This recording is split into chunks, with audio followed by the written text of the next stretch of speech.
আল্লাহ তাবারাকা ওয়া তাআলা তার পরের আয়াতে বলেন, ইয়া আইয়ুহাল্লাযীনা আমানুত্তাকুল্লাহা ওয়া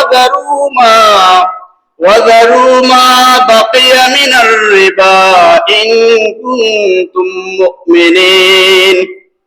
আল্লাহ তাবারাকা ওয়া তাআলা বলেন, ইয়া আইয়ুহাল্লাযীনা আমানুত্তাকুল্লাহ, ও ঈমানদাররা তোমরা আল্লাহরে ভয় করো। আমানুত্তাকুল্লাহ, তোমরা আল্লাহকে ভয় করো। ওয়া যারু মা বাকিয়া মিনার রিবা, আর তোমরা সুদের যে লাভ অংশটা আছে তা তোমরা পরিত্যাগ করে নাও। ইন কুনতুম মুমিনিন, তোমরা যদি ঈমানদার হও তাহলে সুদের অংশটা তোমরা ছেড়ে দাও। কোরআনের আয়াত। এখন বলেন আমাকে, যদি আল্লাহ তাআলা বলেন ঈমানদার হলে তোমরা সুদ ছেড়ে দাও, তাহলে এই আয়াতের ব্যাখ্যা যদি আপনি যান, তাহলে বলতে হবে এই কথা, আমি সুদ ছাড়তে পারি নাই, আমি ভালো ঈমানদার হতে পারি নাই। যেহেতু আল্লাহ বলতেছেন ঈমানদার হলে সুদ পরিত্যাগ করো, আমি করতে পারি নাই, ঈমানদার হতে পারি নাই, তারপরে কি হবে? আল্লাহ তাআলা তার পরের আয়াতের মধ্যে বলেন, ফাযানু বিহারবিন মিনাল্লাহি ওয়া রাসূলিহি, যদি তোমরা তা পরিত্যাগ না করতে পারো তাহলে তোমরা ফাযানু বিহারবিন মিনাল্লাহ, তোমরা যুদ্ধের জন্য প্রস্তুত নেও। মিনাল্লাহি ওয়া রাসূলি, আল্লাহ তার রাসূলের সাথে তোমরা যুদ্ধের জন্য প্রস্তুত গ্রহণ করো। পারবেন তো ভাই? আল্লাহ তার রাসূলের সাথে যুদ্ধে বেড়ে উঠতে পারবেন? হ্যাঁ, পারলেই সুদ খাইতে পারেন। যদি আল্লাহ তার রাসূলের সাথে যুদ্ধে বেড়ে উঠতে পারেন তবেই আপনি সুদ খাইতে পারেন। আর যদি মনে করেন আমার পক্ষে তা সম্ভব নয়, তাহলে সুদটাকে আপনি ভক্ষণ করবেন না, আপনি ছেড়ে দিবেন। তারপরে তো আমরা সুদের সাথে আছি। এখন সুদটা কি? আল্লাহ রাসূল সাল্লাল্লাহু আলাইহি ওয়াসাল্লামের একটি হাদিস জানলেই বলতে পারবেন আপনি সুদ কি। কুল্লু কারদিন যাররা নাফআন ফাহুয়া রিবা, যে ঋণ থেকে আপনার কোনো কিছু আয় আসে, মুনাফা আসে, সেটাই হচ্ছে সুদ।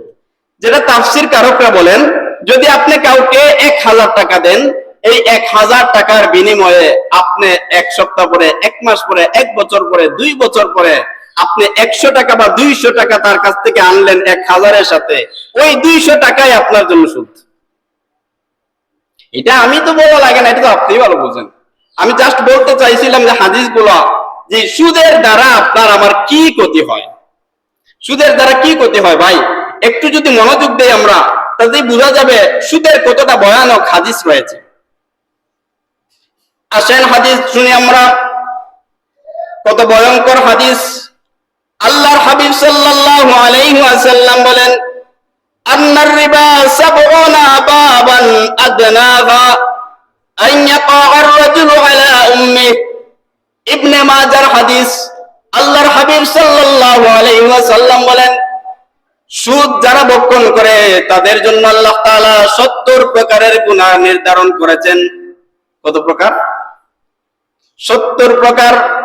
আন্নার রিবা সাবউনা বাবা, 70 প্রকার গুনাহ আল্লাহ তাআলা লিপিবদ্ধ করেন সুদখোরের জন্য। আদনাহা, সবচাইতে 70টার সবচাইতে ছোট্ট যে গুনাহ হয়, কি সেই গুনাহ? আইয়াকা আর-রাজুলু আলা উম্মি, আপনার মায়ের সাথে আপনি জিনা করলে যে পরিমাণ গুনাহ হয়, আল্লাহ তাবারাকা ওয়া তাআলার হাবিব বলেছেন সুদখোরের সবচাইতে নিম্নগামী গুনাহ সেই প্রকার হয়। নাউযুবিল্লাহ বলেন, সবাই জুড়ে বলেন নাউযুবিল্লাহ। ঘুমাইছেন আপনারা? একটু জুড়ে বলেন না নাউযুবিল্লাহ। ভাই আপনি আজকে নাউযুবিল্লাহ না বললে তো বোঝা যাবে আপনিও সুদের সাথে আছেন। সবাই বলেন নাউযুবিল্লাহ। কি বুঝতে পারছেন হাদিসটা? আল্লাহ রাসূল বলেন সুদখোরের জন্য 70টা গুনাহ হয়, সবচাইতে ছোট্ট গুনাহ তার আপন মায়ের সাথে জিনা করার গুনাহ হয়। নাউযুবিল্লাহ। কি পরিমাণ সুদ খাইলে এত পরিমাণ গুনাহ হয়, তার হাদিস, পরের হাদিসে আল্লাহ রাসূল বলে দিয়েছেন, দিরহামু রিবা আশাদ্দু আলান নাস আলাল্লাহি মিন 36 জিনিয়া। 1 দিরহাম পরিমাণ যে সুদ খাইলো, ওই ব্যক্তির আমলনামায় আল্লাহ তাবারাকা ওয়া তাআলা 36টা জিনার গুনাহ তার আমলনামায় লিপিবদ্ধ করে দেন। 1 দিরহাম বাংলার কত টাকা হবে? হ্যাঁ, সর্বোচ্চ না 30 টাকা এক দিরহামে, না সর্বোচ্চ 30 টাকা হবে। এক দিরহাম পরিমাণ সুদ খাইলেন, আপনার আমলনামায় কি হলো? সিত্তিন ওয়া সালাসিনা জিনিয়া, আপনার আমলনামায় 36টা জানার গুনাহ হবে। নাউজুবিল্লাহ। কত কঠিন কথা ভাই। আমি যদি আপনাকে 2 কোটি টাকা দেই, কি কেউ তার মায়ের সাথে জানা করবে? এমন লোক আছে পৃথিবীতে? কথা বলেন না, আছে? তার মায়ের সাথে জানা করার গুনাহ। আপনি যদি 2 কোটি টাকা দেন তাকে, যে ভাই তুই তোর মায়ের সাথে জানা কর, কি করবে কেউ? হ্যাঁ, আপনাকে বলবে বেটা তোর টাকা তুই খা, নাকি অন্য কথা বলবে? নাকি করবে কেউ? এমন দুঃসাহস করা মানুষ তো পৃথিবীতে নাই যে মায়ের সাথে জানা করবে। অথচ রাসূলুল্লাহ বলেন যে আইয়াকার রাজুলু আলা উম্মি, যে সুদ খাইলো তার 70টার সবচাইতে ছোট্ট গুনাহ তার মায়ের সাথে জানা করার গুনাহ। নাউজুবিল্লাহ। ভাই এই হাদিসগুলো আজকে প্রথম শুনেন নাই মনে হয়, আজকে অন্ততপক্ষে কয়েকবারের পরে আজকে শুনছেন। আপনি আমি প্রত্যেক মুহূর্তে, প্রত্যেক বছরে বছরে এই গুনার আলোচনাগুলো শুনি। সুদের গুনাহ হয়, মায়ের সাথে জানা করার গুনাহ, তারপরেও তো আমরা গুনাহ ছাড়ি না, সুদ খাইতে ছাড়ি না। বড় মজা পাই আমরা, সুদ খাইলে বড় মজা আমরা। এটা তো